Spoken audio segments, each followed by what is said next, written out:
Assalamualaikum warahmatullahi taala wabarakatuh. Kiai Guru, mohon maaf, saya ingin memohon pencerahan dari Kiai Guru, yaitu begini. Kita sekarang kan sudah duduk di bangku hakikat, di bangku ma'rifat, kan, dalam pengenalan diri. Nah, kalau kita sekarang mengucapkan la haula wala quwata illa billahil aliyil azim, yang artinya tidak ada kuasaku melainkan kuasa Allah. Nah, di situ kan ada aku di situ, Kiai Guru, berarti kita masih ada. Ini yang masih saya bingungkan, kalau kita menyebut hauqalah masih ada aku di situ. Nah, dan yang kedua, kalau kita berzikir mungkin kita diundang ya ke rumah teman, terus kita berzikir di sana. Dan seringkali juga saya disuruh jadi pemimpin zikir di situ. Nah, otomatis kan kita berdoa di sana. Nah, sedangkan menurut keterangan yang saya bisa ambil dari pencerahan Kiai Guru itu, kan kita nggak boleh berdoa lagi karena kita sudah duduk di bangku hakikat, di bangku ma'rifat, dalam pengenalan, kan kita sudah mengenal diri. Nah, ini yang masih saya bingungkan, Kiai Guru, mohon pencerahannya. Bagaimana etikat kita di situ? Sekedar ini dulu, Kiai Guru. Mohon mungkin pertanyaan juga saya yang salah. Ya. Mohon pencerahannya, Kiai Guru.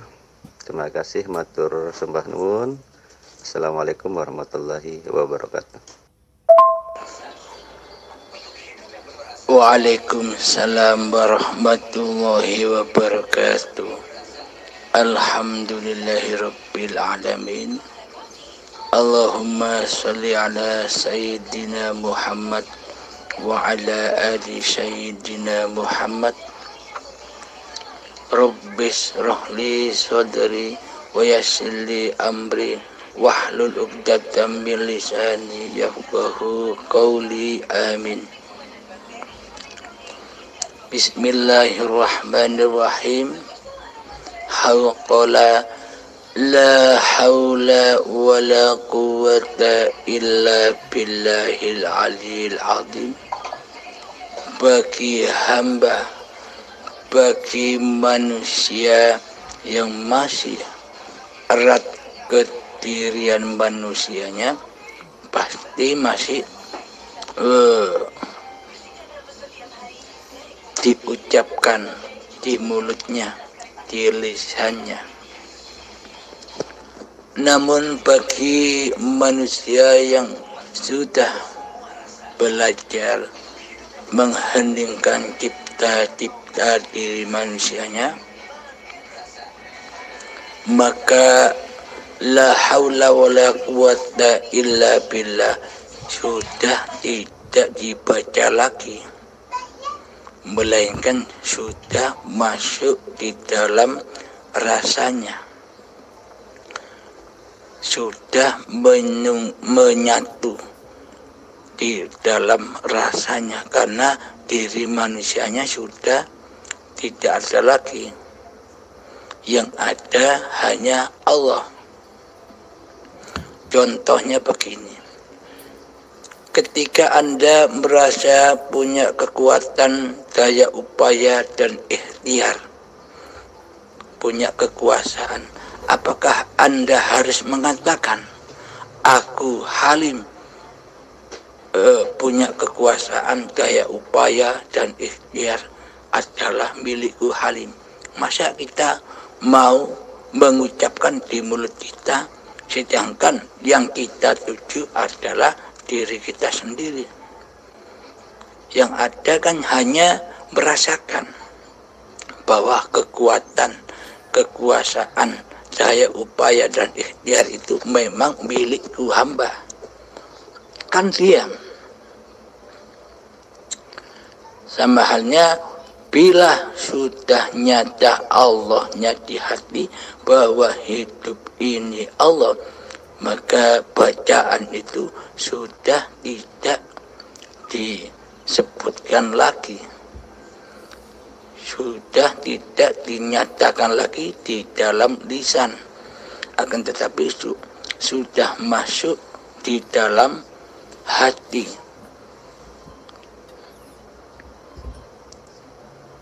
Jadi yang merasakan ya Allah sendiri tanpa diucap.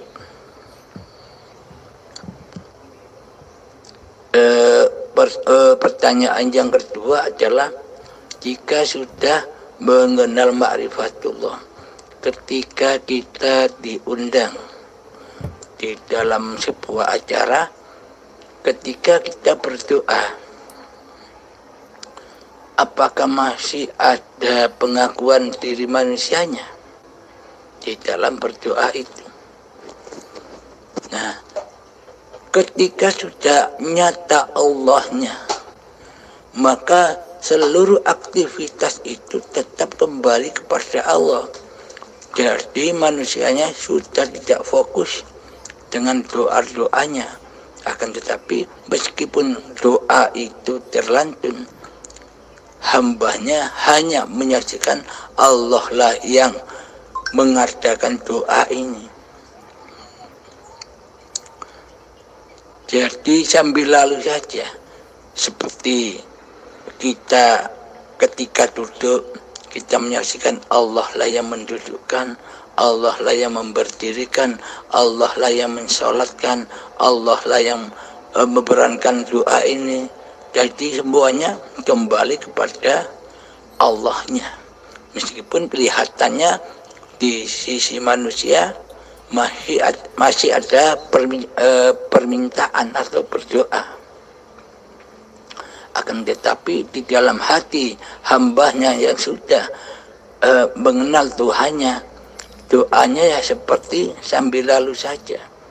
Karena manusianya sudah tidak berfokus kepada apa yang diminta, akan tetapi berfokus kepada siapa yang menggerakkan doa ini, siapa yang membisahkan doa ini, siapa yang bisa berkalam-kalam di dalam doa ini, siapa yang bisa mengadakan keadaan ini.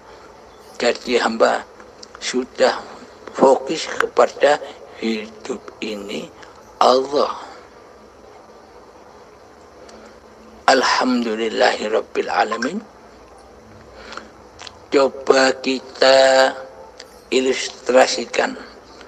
Selama ini sejak akil baligh sampai setua ini, semuanya kan Allah. Tapi kita tidak merasa bahwa itu Allah. Apapun yang kita kerjakan selama saat akhir baligh hingga setua ini, semua itu kan Allah yang memisahkan semua tindak lakunya badan, apapun itu. Setelah kenal Allah, setelah ma'rifatullah, maka tak ada bedanya. Yang dulu dengan yang sekarang tak ada bedanya. Bahkan syariatnya. Yang membedakan hanya kondisi hati.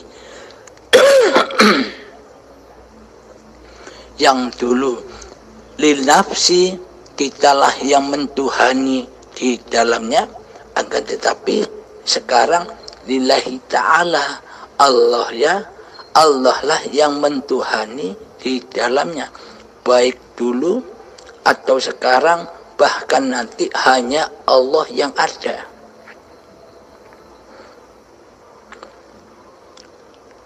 Jadi yang dulu, yang sekarang sama-sama Allahnya. Bila kita saat ini sudah menyadari bahwa Allah lah yang berkuasa di dalam af'al hambanya. bagi mereka yang belum menyadari, tidak akan rela dan ridho, tidak akan percaya bahwa semua ini adalah Allah. Masa Allah begini, masa Allah begitu, maka tak akan rela dan ridho.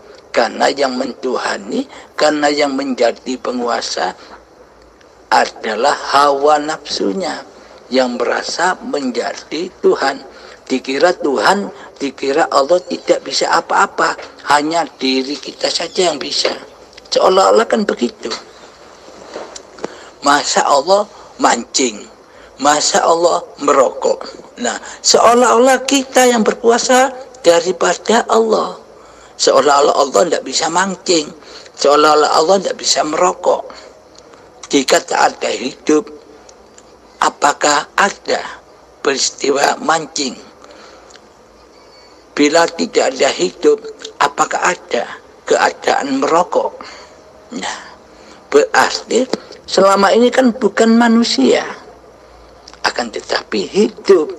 Allah yang ngapa-ngapain itu ya Allah, yang belanja ke pasar ya Allah, yang memasak di dapur ya Allah. Tergantung manusianya menyadari bahwa hidup ini Allah, ataukah masih menyadari bahwa hidup ini hidup manusianya. Nah, bedanya di situ. Bila saat ini kita sudah menyadari bahwa hidup ini Allah, maka yang dulu, yang sekarang, dan yang nanti tak ada bedanya. Semuanya adalah af'alullah, ya lakunya Allah sendiri. Bukti nyatanya di dalam Al-Quran, yang mana Allah berargumen dengan Kanjeng Nabi Muhammad. Muhammad, bukan kamu yang melempar, tapi akulah yang melempar. Muhammad, bukan kamu yang memanah, tapi akulah yang memanah. Muhammad, bukan kamu yang membunuh, tapi akulah yang membunuh. Nah, jika ini dijabarkan, diluaskan pengertiannya begini. Muhammad, bukan kamu yang merokok, akulah yang merokok. Muhammad, bukan kamu yang memasak di dapur, akulah yang memasak di dapur. Muhammad, bukan kamu yang naik motor, akulah yang naik motor. Bila dijabarkan dengan rasa bahwa hidup ini Allah, maka akan ketemu demikian. Alhamdulillahirabbil alamin. Jadi apapun syariat-syariat yang berlaku di dalam agama ini tetap laksanakan seperti mana biasanya.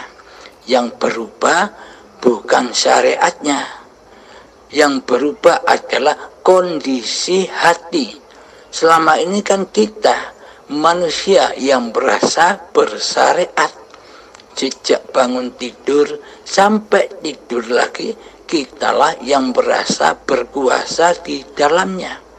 Akan tetapi setelah mengenal Allah, maka berubahlah kondisi hatinya.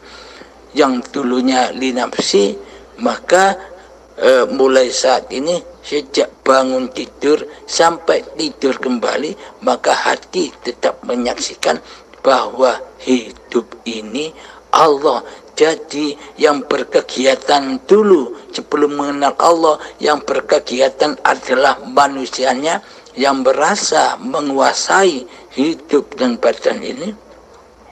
Akan tetapi saat ini Allah lah yang beraf'al, Allah lah yang mengkuasai diri manusia kita sejak bangun tidur sampai tidur kembali.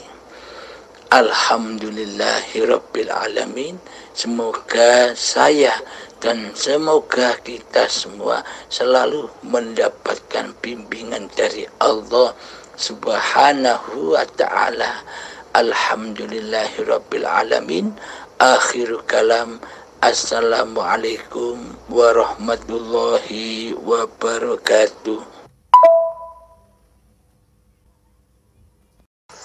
Matur sembah nuwun Kyai Guru, alhamdulillahirabbil alamin.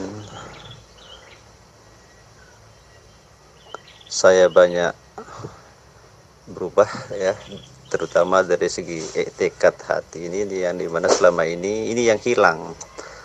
Nah, jadi tekad hati ini yang hilang selama ini yang saya lakukan. Jadi setelah dapat pencerahan dari Kyai Guru, alhamdulillah seperti pencerahan dari Kyai Guru dari sejak bangun ya sampai tidur lagi pun sekarang sudah etikatnya hati Allah yang melakukan semua itu.